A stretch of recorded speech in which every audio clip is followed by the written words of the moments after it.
Hello, everyone. Welcome to an introduction to the Energy Star Multifamily New Construction Program. I'm Rebecca Hudson, and I'm the Technical Manager for the Multifamily New Construction Program at EPA. I'm joined today by Gayatri Vijaykumar from Stephen Winter Associates. And first, I want to start by taking a quick poll of who we've got in the audience. So I am going to launch this and see who is awake and ready to begin. How familiar are you with Energy Star Multifamily New Construction? Not at all. Worked on single family, but not multifamily. Basic understanding of multifamily new construction. I'm already working on buildings that are pursuing Energy Star Multifamily New Construction certification. Okay, we've got a little over half of you. So folks, just want to get a sense of whether you have familiarity with the Energy Star program. Great. Okay, thanks. It looks like we've got a good mix with the majority of you guys having a basic understanding and a few of you with some projects or work just in single family. So I think most of you guys are in the right place. I'm going to go through the agenda. We're going to cover the start with the new federal tax credits and then move on to the main event, the overview of the multifamily new construction program. I'll cover eligibility, key elements of the program requirements, overview of the certification process, differences between version 1.1 and 1.2, and I'll end with an overview of the website. Want to just mention that we're going to cover today the revision 4 requirements. Annually, we do revise our program, and so revision 4 is for buildings that are permitted in 2025 and can be used for projects permitted before then as well. We always recommend you use the latest and greatest, but we also do have out for public comment right now some updates proposed for revision 5 that will come out at the end of the year. So I just want to make note that this is based off of revision 4 of the program requirements. Also, throughout today's webinar, please do use the questions box to type in your questions, but if we don't answer them on the webinar, feel free to email us at energystarhomes@energystar.gov. Great, so let's dive right into the federal tax credit. So as part of the Inflation Reduction Act, Section 45L, the new energy efficient home credit has been updated and extended through 2032 for eligible homes and apartments acquired on or after January 1st, 2023. The tax credit is specifically tied to certification to an eligible version of the relevant Energy Star or Zero Energy Ready program requirements. Now, the tax credit applies to single-family homes, multifamily homes, and manufactured homes, but today I'm just going to be focused on multifamily. For those units certified to the minimum eligible version, which varies by program year and location, $500 is available for Energy Star, and double that amount, $1,000, is available for Zero Energy Ready homes. Now, if prevailing wages are met, then those incentives go up to $2,500 and $5,000. We'll talk in a little bit more about the specific eligible versions, but I want to give a little more background on that. For Energy Star, the minimum eligible program version for the tax credit is determined relative to the dwelling's acquisition date, not the permit date. So this can be a little confusing because it's different than the plain old Energy Star certification, where version enforcement is based on the permit date. It's also different from DOE Zero Energy Ready Homes program. This is how Congress decided to draft up the legislation, so unfortunately it's not something that we can change. The term acquired is defined by the IRS to include purchase as well as leasing by a person from an eligible contractor, a builder, for use as a residence during the taxable year. So the minimum eligible versions for the tax credit that are based on acquisition date are either called out explicitly in the legislation or governed by EPA's defined effective dates for program requirements. Eligible versions then transition over time according to the timelines prescribed in 45L, which is 3 years for multifamily. So tables of those minimum eligible versions are up on our Energy Star website for acquisitions made through 2027 at the link shown here, and we'll look at those next. And I just want to also note that the minimum eligible version required for the tax credit can be more stringent than what is required just for Energy Star certification. And that can be another point of confusion. Okay, so in 2024, for most states, the minimum version required for the tax credit for multifamily is National Version 1.1. In Oregon and Washington, a unit can earn the tax credit with Regional Oregon and Washington Version 1.2 or National Version 1.2. And in California, the regional program version applies. For 2025 and 2026, for multifamily, there are no changes relative to 2024. But beginning in 2027, there's a transition to version 1.2 for all states except California. And for California, there's a transition to California version 1.4. Okay, so let's do a quick quiz. Let's say we have a home in Massachusetts that's permitted in 2025 and acquired in August of 25.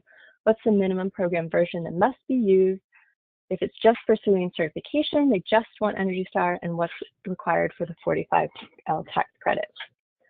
I know you may not have this all memorized or may not be familiar with all of this, but I put in the bottom left what's required for certification, and the bottom right what is required for the tax credit.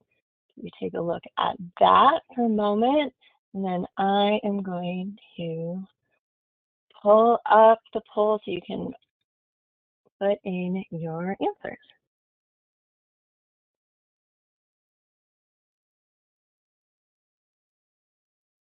Okay, so let's see. Looks like folks are doing pretty well with that. Give you okay, so thank you. Great job. So majority of folks did get it. Oops, hold on. I need to get my thing going. So for certification, it's version 1.1 is what is required, but starting in 2027 acquisition dates, you will need to have version 1.2 for the tax credit. So again, it can be very confusing because what's required for just Energy Star certification can differ from what is required for the tax credit, and just Energy Star certification is based on permit date, but the tax credit is based on the acquisition date. Okay, so if you have questions for the tax credit, which you may, feel free to reach out, but we can only really relay information that's already been provided by IRS, and so in many cases, we'll just have to direct you to consult with a tax professional. Okay, with that context, I'm going to get into the details of the program. So let's start with the eligibility requirements. The single-family new homes program, which allows the detached single-family, detached two-family, and townhouses, whereas the multifamily new construction program includes all low-rise multifamily, mid-rise multifamily, high-rise multifamily, as well as townhouses. But there are specific restrictions on those townhouses. Mixed-use buildings may also use this program if they're at least 50% residential. And if you have residential buildings that are not traditional multifamily, you'll really want to look carefully at our eligibility decision tree and the footnotes. So dorms, for example, can participate, but hotels and motels cannot. And senior care communities, it really depends on the specific definition and whether that applies to your building.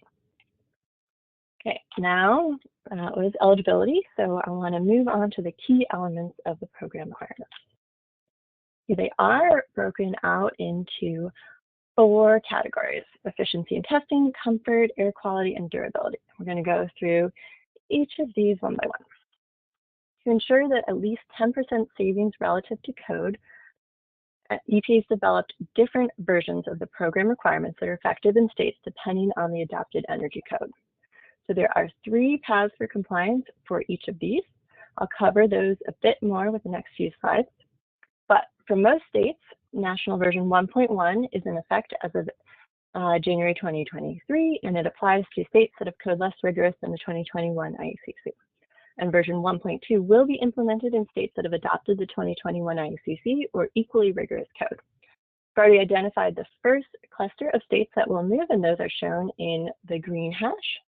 And those will be required to use 1.2 beginning with buildings permitted on or after January 1st, 2027. Additional states will transition if and when the 2021 code is adopted. As I mentioned, there are 3 paths for each version. So the first one is the ERI path, and for this path, each dwelling unit must meet a specific ERI target based on the Energy Star reference design. And then there are additional prescriptive measures required in the common spaces since they're not included in the model. A townhouse will need to use the single family target. And in California, this is all based on Title 24. The second path is the ASHRAE path. It's a whole building modeling path where projects model to 90.1 using Appendix G and our simulation guidelines. And it's documented in the DOE compliance form or ASHRAE path calculator. The year is based on the version or the state commercial code. We also, in addition to 15% cost savings, allow a source savings metric, and we also have for FIAS projects that are getting FIAS certified a WFI metric as well. And in California, it's again based on Title 24 instead. The final performance target option is the prescriptive path. There's no modeling for this path, and it's available everywhere except in California. In the prescriptive path, projects need to meet the requirements of the reference design. It's not just a benchmark like it is for the ERI path, and there are additional requirements that go beyond, such as the window to wall ratio. Also want to reiterate, this program covers the whole building, meaning all of the dwelling units, common spaces, and garages need to meet the requirements. And there's requirements for all HVAC systems, including the central systems and those in common spaces and garages. This is a key difference if you have been doing single family or had done low-rise multifamily when it could fall under that program. So while the common spaces are included in the energy model in the ASHRAE path, they're not in the ERI and prescriptive, so there are additional efficiency measures for those spaces, including limits on electric resistance heating. And for buildings that are over 50,000 square feet, the building needs to have a strategy for collecting utility bills for the whole building so that it can benchmark. It's kind of like a benchmarking ready requirement. It does not mandate that they actually end up needing to benchmark. Okay, so we covered our above code performance, and the other part of that is the third-party inspections. You don't know what you don't inspect, so you might have the most beautifully designed building with the most efficient features, but you don't know if that's actually what is delivered unless you go and inspect it. And that's where the third-party inspector, called an energy rater, comes in. It's a critical set of eyes that should reduce the liability of a builder by keeping tabs on all of these details. In addition to visual inspections, it's the rater who has the equipment and expertise to measure key features like infiltration, duct leakage, ventilation, airflows, and the installed HVAC performance. So during construction, the rater completes at least 2 on-site inspections to verify that all of the energy efficiency measures and all of the, to meet the performance target and all of the Energy Star requirements have been met. The rater must also complete all of these performance tests and ensure they meet our required thresholds in order to ensure compliance. Finally, the rater will submit the building to their oversight organization, which for the ERI path is a home certification organization, and for ASHRAE and prescriptive is a multifamily review organization. So that's the foundation of the program, above code performance that's demonstrated through third-party inspections. On top of the efficiency that's locked in, we're adding a handful of extra features. So first we have comfort, and we have 3 separate comfort features. The first of those is a complete thermal enclosure system. This means having high enough insulation R values and high performing windows to be effective. That's what we call the thermal backstop, and I'll talk more about that at the end of the presentation. It means achieving grade 1 insulation installation. This helps the builder get the R value they paid for and reduces the chance of comfort concerns. Air barriers and air sealing help insulation work properly, reduce hot and cold air from intruding, and reduce pests, and reduce thermal bridging strategies also help with comfort. The second comfort feature is that dwelling units must be individually air sealed from outdoors, adjacent units, and common spaces, and they need to meet a specific compartmentalization limit. So this reduces the energy loss while also minimizing pest odor and sound transfer between units. The third comfort feature is a properly sized and installed HVAC system, which touches on both efficiency and comfort. Dwelling unit HVAC systems must be properly sized with sealed ductwork and have a thermostat within the unit, a return air pathway for bedrooms, and properly installed MERV 6 or better filter. For common spaces and central systems, loads must be documented and applicable controls installed. And all HVAC systems also need to be properly installed. You can't just assume that everything is okay, you need to check. There are a few ways to accomplish this in the ENERGY STAR program, but the best way for residential systems is through HVAC grading. That's a series of 5 tasks the rater completes, resulting in a grade for the HVAC system, either 1 meaning great, 2 meaning okay, or 3 meaning bad. For ENERGY STAR, you need to achieve 1 or 2. In addition to those 3 comfort features, we're adding 3 air quality features. Because these are high performance buildings, we're going to build it tight and ventilate it right. That means we'll need a dwelling unit fresh air system to deliver a consistent amount of fresh air into each unit. There are many options for how you do this, from a bath fan with a special control to an inline supply fan, all the way up to an energy or heat recovery ventilator. But the point is the system has control over the air that enters the unit. So that was bringing the fresh air in, and the other half of the air quality equation is taking the bad air out. And so we'll add vented exhaust fans in the kitchen and full baths. Maybe you already know, but cooking creates contaminants like formaldehyde, ultrafine particles, and fine particulate matter, excessive water vapor, etc. There's a reason that if you go into those commercial kitchens, they have those enormous range hoods and huge rooftop fans to get that air out. In the dwelling unit, range hoods or microwaves that are installed with recirc mode just blow that right back in your face. So it looks good, but it's not exactly doing much. We really want those range hoods and microwaves to be installed with ducts that go to the outdoors to get the contaminants completely out of the building. And in some cases, they need to meet sound limits as well. The third air quality feature is combustion safety. So most of our partners use power vented or direct vented appliances or just use electric appliances that avoid the combustion issues altogether. But you could also keep the combustion appliances outside the building's pressure boundaries, such as on a balcony. And finally, we have one key durability feature, the water management system, which basically means proper flushing to keep the bulk moisture away from the building. In other words, don't tuck your raincoat into your underwear. It's simply a list of details for the builder to implement, not a checklist to fill out. And almost all of this is baked into code, so it's not really asking much more for the builders should be doing, but we know it's super important for high performance buildings because leaks and other moisture issues can be so damaging. That was a very quick overview of what's required. Above code performance verified with inspections and performance tests with 3 added comfort features, 3 indoor air quality features, and a set of durability details. We think they're all essential. If you thought about it, which of these features would you leave out of your own home? And just how difficult and expensive would it be to add these features after the time of construction?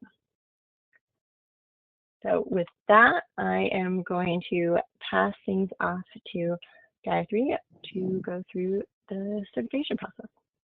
Great, thanks, Rebecca. So in terms of the certification process, I'm going to break it up into a few pieces. So the first section is just kind of understanding who are all the folks that are participating in that process. So we have our partners and our participants. And so like any typical multifamily building, you're going to have your builder or your developer, an HVAC designer, an architect. But in addition, to get to ENERGY STAR certification, you're going to have some other folks on your team. You're going to have your third-party verifier, which is your rater. You're also going to have a functional testing agent. And then based on the path that you choose, like Rebecca mentioned, if you did the ASHRAE path, you would need someone to do your whole building model. So that's your ASHRAE modeler. And then in terms of providing oversight, no matter what path you pick, you're going to have to involve one of these multifamily oversight organizations. So we'll walk through kind of the expectations of each of these individuals, starting with our builder. And we are going to use the word partner versus participant intentionally. We have 2 ENERGY STAR partners, and one of them is that builder or developer. And the first expectation is that they identify another ENERGY STAR partner to work with, which is their rater. So when you do get these slides, that hyperlink will take you to this directory that I'm going to show you. And so online, if you are a builder or developer on this call, you could select the state that you're building in, and it would produce a list of energy rating companies. And so those will have ENERGY STAR raters that are partners that you can choose from that can take you through this process. Now, in addition to that, you must become a partner yourself. And so again, the hyperlinks will be active in this PDF when you get it. So you can click on that one to access the partnership agreement. There's no fee or cost to become an Energy Star partner. It just takes a few minutes to complete the agreement, but you also do have to watch an online orientation video. Once you complete those steps, you will be also listed on the directory. So moving on to the raters, right? So the expectation of our raters is they are that third-party verification. They are the ones that are going to verify that all those requirements that Rebecca just mentioned are being met. And it's not just once they're on site, their process begins during the design stage. So they're going to be reviewing design documents. So we have two checklists for them. One is called the Rater Design Review Checklist, and then they have their field checklist to help them verify items once construction has started. So they are also kind of our cat herder. They have to collect additional documentation from other folks on the team. So the HVAC designer, that's the MEP, who's going to complete a design report to document what heating, cooling, and ventilation systems are going into the building. So the rater collects that. Also, once the functional testing agent at the end of construction has run the systems, the HVAC systems through their tests, there's another checklist there to collect. And then if you are doing the ASHRAE path, the rater will work with a modeler and collect some documentation from them. And then in addition, our ASHRAE and prescriptive paths, they have some tools that have to be submitted as well as a list of photos. So if we move on from our raters to understand like their credentials, they have to be a certified rater, an approved inspector, or based on the HCO or MRO, there might be an equivalent designation. So they do have some minimum credentials. They also have to complete an EPA recognized training class on both the single family new homes program and the multifamily new construction program. And then they do have to be on that Energy Star directory. It's a partnership agreement similar to the builder's one. So our HVAC designer, they don't have a minimum requirement to be a participant in the Energy Star certification. Generally, they will be the mechanical engineer that is doing the drawings for the project. So the expectation for them is to complete the HVAC design report. So they've done an HVAC design, they need to document the loads and the system selected into this template, and then they provide that to the rater. And again, at the end of construction, so that was the design stage. Now that at the end of construction, you have another individual, our HVAC functional testing agent. So they are going to run the systems, check that they operate, and they're going to complete some functional testing checklist items. Now we do have minimum requirements for our FTAs, our functional testing agents. So on this hyperlink that you would check out, there's a list of credentials. They can be one of our HPO credential contractors.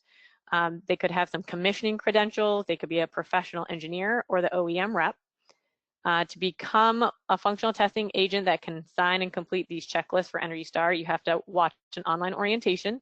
It's about 10 minutes long, and then you will also be listed in the directory once your credentials have been verified. Our ASHRAE modelers, the expectation is that they complete that whole building energy model, and they agree to follow ASHRAE Appendix G as well as our Energy Star simulation guidelines. They also agree to document the results of that modeling analysis using either our ASHRAE path calculator or the DOE compliance form. And they'll do this 2 times at least, once at the design stage and again at as built. So to become an ASHRAE modeler that can participate in this program, again, there's a short online orientation, again, about 10 minutes, and then you can also be listed in the directory. And then as Rebecca mentioned, we have these 2 oversight organizations. So you have third-party verification through the raters and the functional testing agents, but then we also have another layer of oversight. Our home certification organizations have oversight over buildings going through the ERI path, and our multifamily review organizations oversee the ASHRAE and prescriptive paths. So in addition to the certification process, you know who your team is and everybody's individual roles and expectations. So now let's look at the program documents themselves. Rebecca went through this at a high level, what kind of features go into an Energy Star certified building, the documents that contain all these specific requirements. The first one that you need to be aware of is called our national program requirements or our regional program requirements, depending where you are in the country. And then in addition, the actual specific items that go into the building are contained in these checklists. The rater has 2 checklists, the design checklist and their field checklist. HVAC designer has their design report, functional testing agent has their checklist, and our water management system requirements for the builder.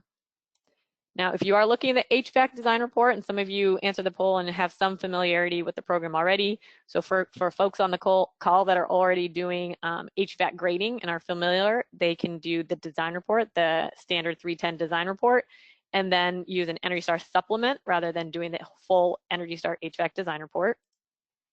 And then for any functional testing agents on the call, we do have a separate set of sampling protocols to help reduce the number of systems that have to be functionally tested. So we also have some supporting documents to help you with the verification process if you're a rater. So we have a multifamily workbook, which is an Excel-based tool, and it contains rater design items and the field items in worksheets, so it's easier to check those boxes as you are verifying them. It also has worksheets to contain your testing results. So if you're doing dwelling unit blower door tests or duct blaster tests, if you're verifying tests in the common spaces, there's worksheets within this Excel workbook to contain those values.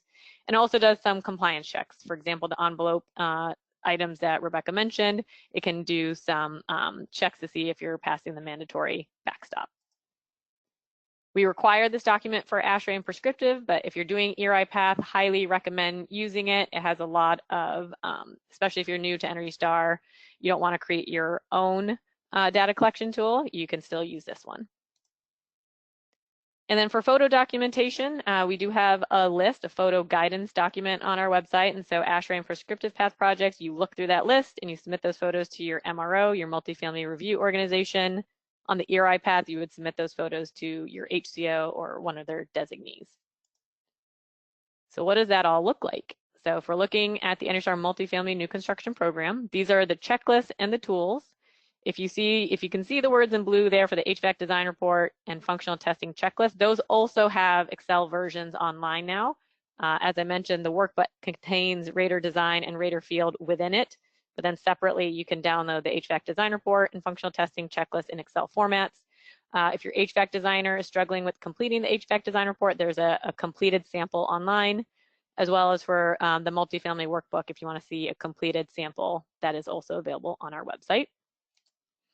If you're doing the ASHRAE path, you also need to be aware of two more things, the simulation guidelines that I mentioned, and then an Excel-based tool that documents your modeling results. It's where the results will calculate whether you're passing the performance target. Again, this is either the DOE compliance form or the ASHRAE path calculator. If you're new to Energy Star, highly recommend going straight to the DOE compliance form rather than trying the ASHRAE path calculator. All right, so in terms of our requirements, the policy record and revisions, I'm going to run through both of those before I hand it back to Rebecca. The policy record, each program has a different way to handle interpretations or questions from partner throughout the course of the program. So we use a policy record. So as questions come in from partners and we want to distribute the answer, we want to distribute to all participants. So we contain kind of the answers or the resolution to the issue in our current policy record. And as we update our program documents, Rebecca mentioned, we have versions and revisions. We'll have an opportunity to update program documents and incorporate these changes. So I'll first show you kind of an example of a policy record. This is one from many years ago where an individual would have asked, is mineral wool considered rigid insulation? Sometimes these questions can be answered without changing our program documents. And in this example, it didn't warrant a change to our program documents to provide further clarity, but we did want to answer this question and make the answer available to all partners. In the case where it did warrant a change to program documents, you would see in the resolution section how we intend to change our upcoming program documents to address this issue. And so that is something we call revisions. And so we have been talking a little bit, Rebecca's been talking a little bit about versions of our program, and versions of the program kind of align with your state energy code, and they represent progress in terms of energy performance, right? So as the numbers get higher, the 1.1 or the 1.2, these are developed to achieve greater savings over more progressive energy codes. The revisions are what get updated in our program documents every year, and revisions get posted every fall. As Rebecca mentioned at the very beginning of the call, today we're talking about revision 4, the program documents as known in revision 4, but in the fall we will release revision 5. So let's talk about how you decide what version of the program and revision of the program apply to your building. So if you look at this exhibit and you first find the location that you are built in, that's the first column. The second column is your permit or your permit application date. And then the next column will tell you what version applies to you. And then finally, it'll let you know if based on your permit date, you are subject to a newer revision. So if you were permitted after January 1st of this year, sometime in 2024, in the state of New York or Pennsylvania, you'd be subject to version 1.1 to get Energy Star certification, and you would be asked to use the revision 3 documents. So if you were permitted sometime in 2025, though, the version stays the same 1.1 in terms of energy performance is the same, but you would be asked to complete the documents using anything that says Rev 4 in the headers. So with that, I'm going to hand things back to Rebecca to put the certification process all together. Great, thank you.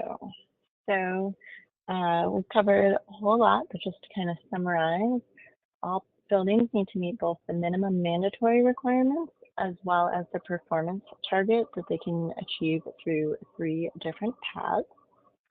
And so if we walk through the full certification process, we start with joining, and the builder needs to sign a partnership agreement, and the rater, pick a rater who also needs to be a partner as well and have completed the training.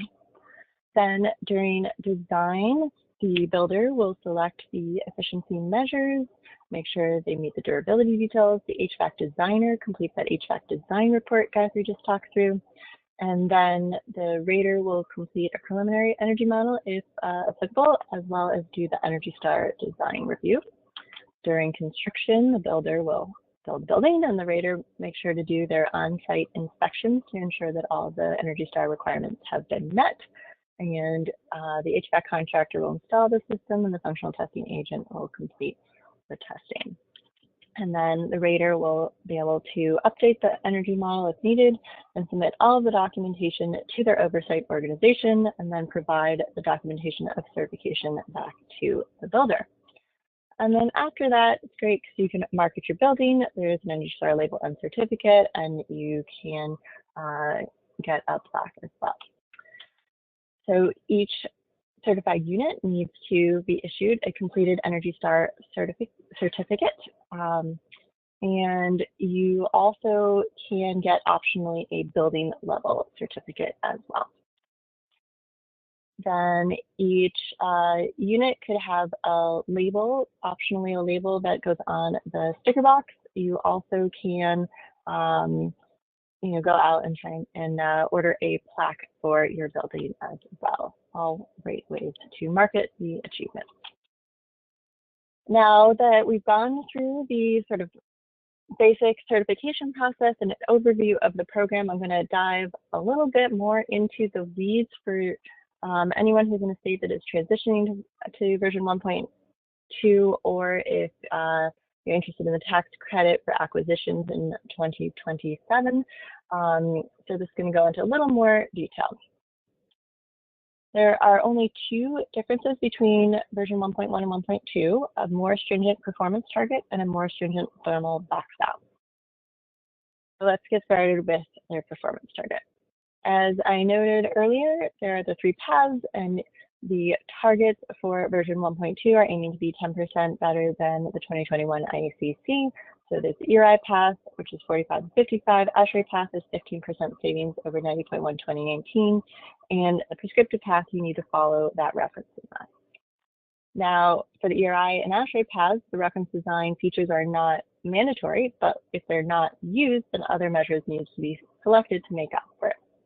So I want to just go through here is the key features of the reference design, just to get a sense of what is required, what is in the performance target. And so you can look, it starts with the 2021 IACC envelope, and this is an example for a wood framed building. So if you look at climate zone 3, for example, you can go through that.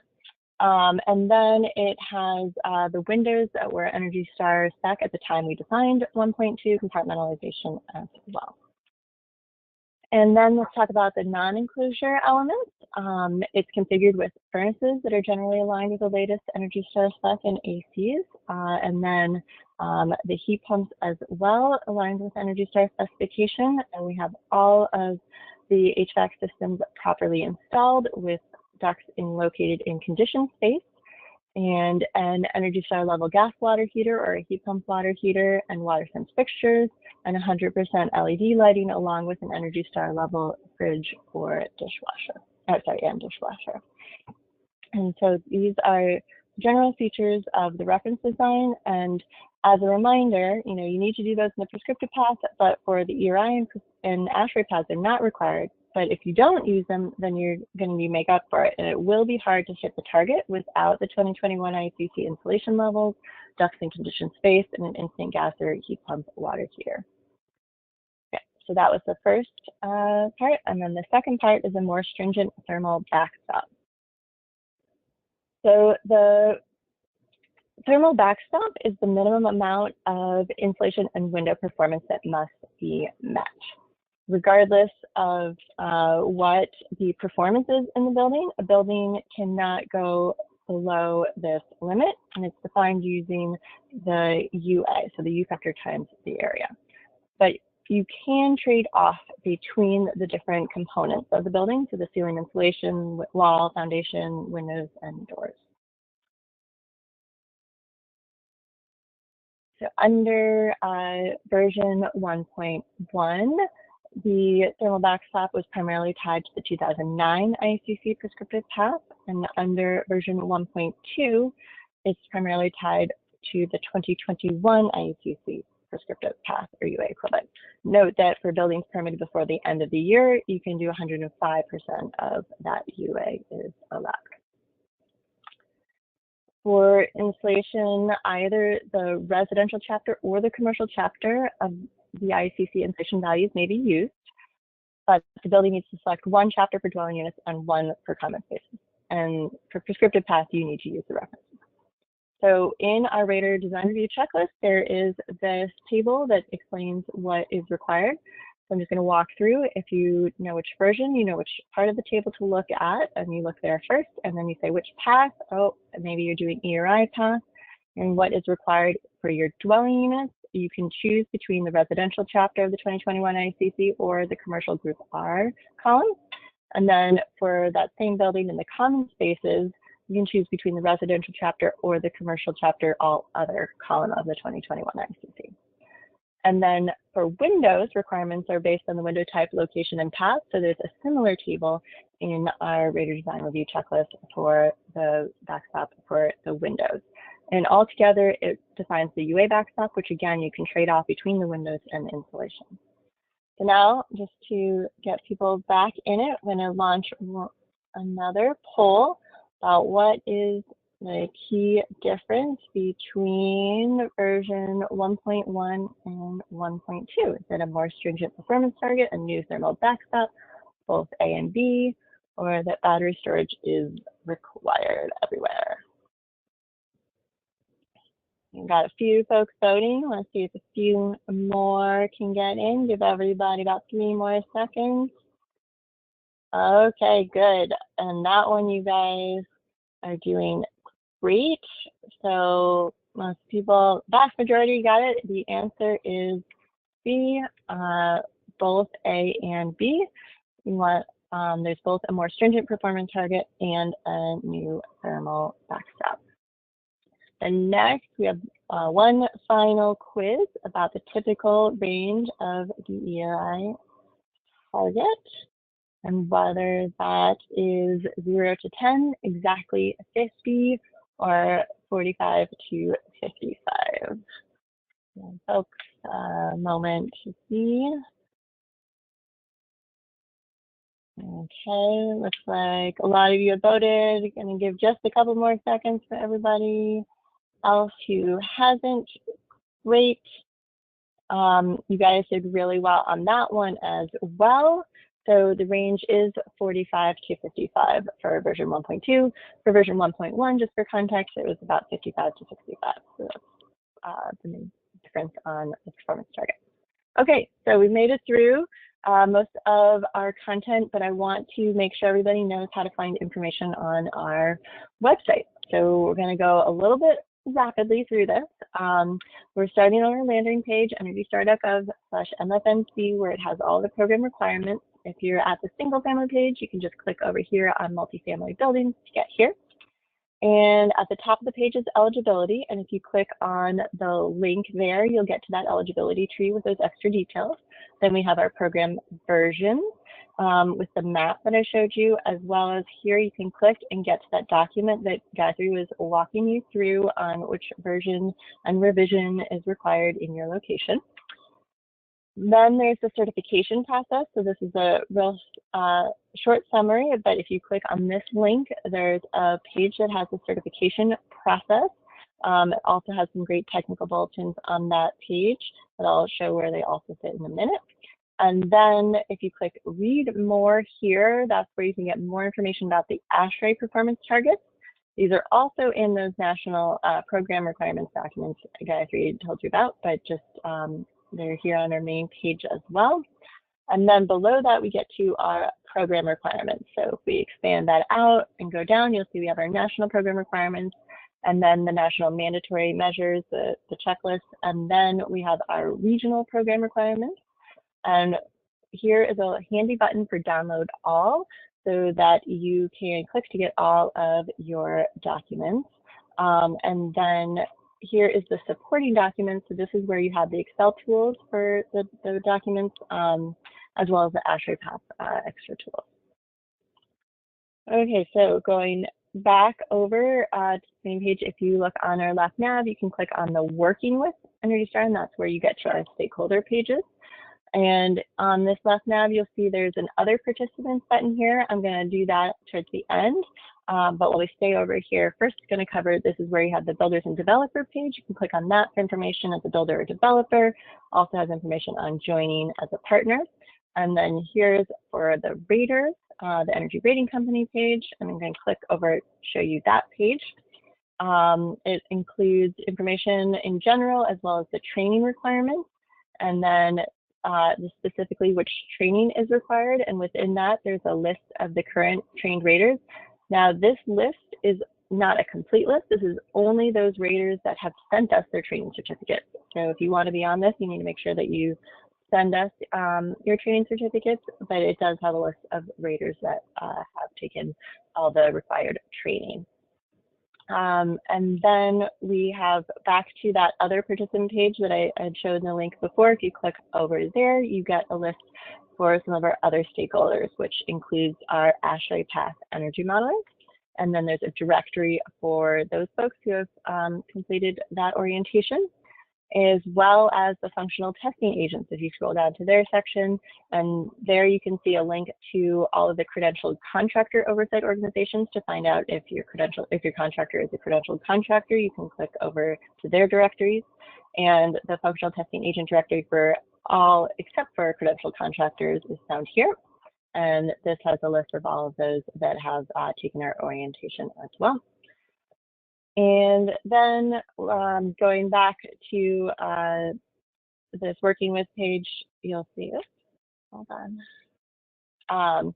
There's marketing resources. You can also see that is on the left nav as well. And when you click here, you can see brochures and flyers and advertisements and other things that you can use to advertise your building. We also have a building locator where your building, if you can have your building added to the building locator once it's certified. And if you want to, you can complete a building profile, which can then be on the webpage. We also have awards available. Our Partner of the Year awards just went live, I believe. They're posted. And so you can go get applications for that for this year. And we just announced our 2024 Market Leader Award winners. And technical bulletins, going to our educational resources just under marketing materials. Technical bulletins have a lot of good information. There are a couple in particular. If you scroll through the multifamily new construction certification process for raters, as well as how to get your Energy Star construction project team ready. Those are really helpful for anybody who's just starting out. We also have in our educational resources our webinars, and so you have the live webinars, which most of you found, to be able to link over here, but also the past webinars. So you can click there, and that's where the recording will be hosted if you come back to it. And so you can click back and get slides from previous webinars. And if we have a recording, you can click there for it. So that is our website. And then one final nod to our Energy Star Next Gen program. This is available. It's for both single family and multifamily. It starts with requiring multifamily new construction version 1.2 for the multifamily buildings and adds a set of specific market-ready prescriptive requirements, which are connected space heating, space conditioning heat pumps, connected heat pump water heaters, electric cooking, and EV charging capabilities. And so for more information, you can go to our Next Gen page. And with that, I want to thank you guys, and we can open it up for questions. All right, thanks, Rebecca. Inviting all attendees to go ahead and type some questions. We've been answering the few that came in, but we don't have all that many, but we will go ahead and answer those for you folks. I'm going to take one, and then Chris, I'm going to punt one to you, which is our most popular question. We get it every webinar. I bet you can guess which one that is. So one of the questions, I think, Rebecca, came up only because you had a slide up that was describing that the rater has at least 2 inspections. One is pre-drywall and one is final. So I'm going to ask this question, but I will answer it. The attendee noticed that we don't mention a pre-installation inspection. We just noted pre-drywall. And so the point of that slide was just to say that at a bare minimum, the rater is going to have to be there early in construction as well as later in construction. And we definitely have to have one before sheetrock is up. And so we do that. You might have to get there before the installation is up to see the air sealing has been completed. But the pre-drywall was just more of a point to say it's going to be a minimum of 2 inspections, but it's more likely more, and some will happen even before installation is up. And now, Chris, I'm going to have you answer the question about how folks are going to receive the link to the recording and slides from today. Thanks, Gayatri. So we'll be sending out an email to all registrants, those who attended today, as well as those who were not able to make it, with a copy of the slides attached, as well as a direct link to the video. So don't worry, all of that's coming your way. It'll be within about 48 hours at the latest after the ending of the webinar. Have we had any other questions pop in, Gayatri? Well, I think I'm going to punt. The questions we have are on the tax credit, so they're pretty easy answers for Rebecca. So I think I'll ask her those 2 questions, and then barring that, we might not have any others, but we'll start with those 2. So Rebecca, 2 questions that came up about the tax credit. I'm not sure if you want to bounce back to any of the tax credit slides, but the first one is about the acquisition date. The question is, what is the acquisition date for a new construction dwelling? I can either read the definition that you had from the IRS, unless you want to pop back to that slide. What would you prefer? I can pop back because we have 2. Sorry, I was trying to find a different way to do it, but it wasn't opening up a new option. I can read at least the definition from your slide. Yeah, so basically the acquisition date is, defined by the IRS. The Energy Star team does not define acquisition date. They did not choose acquisition date as the point that should have been in the legislation, but right now it includes the purchase as well as leasing by a person from an eligible contractor for use as a residence during the taxable year. And I think she has a slide on here too that we definitely want you to go to your tax consultants for any more information on acquisition dates. Again, that is not a date that Energy Star came up with. I think the other related question on the tax credit was, why is there a difference on the certification, Energy Star certification, following the permit date versus the tax credit? And I think that answer was Congress. Yeah, so the tax credit spells out which, when we have to have the tax credit moved to the next version, but that doesn't mean that for Energy Star purposes, we want to make everybody have to move to that, because Energy Star's goal was to have at least 10% savings versus the state code. And so the tax credit, for example, will move in 2027 to version 1.2, but we're not planning to have all states have to move to version 1.2 at that time. So it's just a difference between the legislation saying what it means for for implementation dates based on the effective dates of programs when it has to be required by the tax credit, and then a difference in policy in terms of how Energy Star determines when to switch a state or the country to a new version. For a little more context, in 2020, we had just moved everybody to sunset version 1.0 fairly recently. So we don't tend to transition the whole country to a new version for a while after it has been available for use. Great. I'm going to give you one more tax credit question, and I think we have time for the last 2 questions after that. So one more tax credit question is about prevailing wage. So the question is there any talk about changing prevailing wage requirements or increasing the tax credit if no prevailing wage? Builders are struggling because they seem to only be able to get $500. Not sure if you want to weigh in on what you know on that. So I have no insight into what may or may not happen on that front.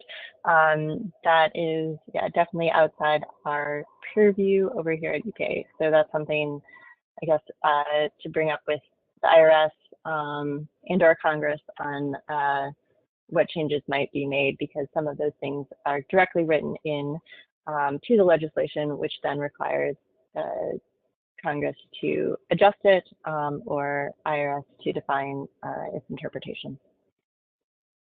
All right, let's get you on the hot seat for tax credit questions. Let's answer 2 more questions. This is a good one. What is the common path we see for compliance? ERI, ASHRAE, or prescriptive? So the most common path we see for compliance is the ERI path. That tends to be the most used. Great, and then I think we have time for one more question, unless more questions get submitted. This will be our last one. It's a question we do get a lot on multifamily rehab. So they're just asking, if the multifamily new construction checklists, they do have some provisions for rehab. Can you touch briefly on the details for certifying a rehab project, as there's not much on the webpage about it? Yeah, so rehabs are eligible to participate, but they need to meet all of the program requirements. And so that can be really challenging unless you have a very significant gut rehab, because you have to be able to do that full pre-drywall inspection and inspect all of the insulation. We do have a supplemental guidance document available on gut rehab that may be useful. I'm not sure if someone's able to put that in the chat. Otherwise, we can send that out to the individual who asked the question.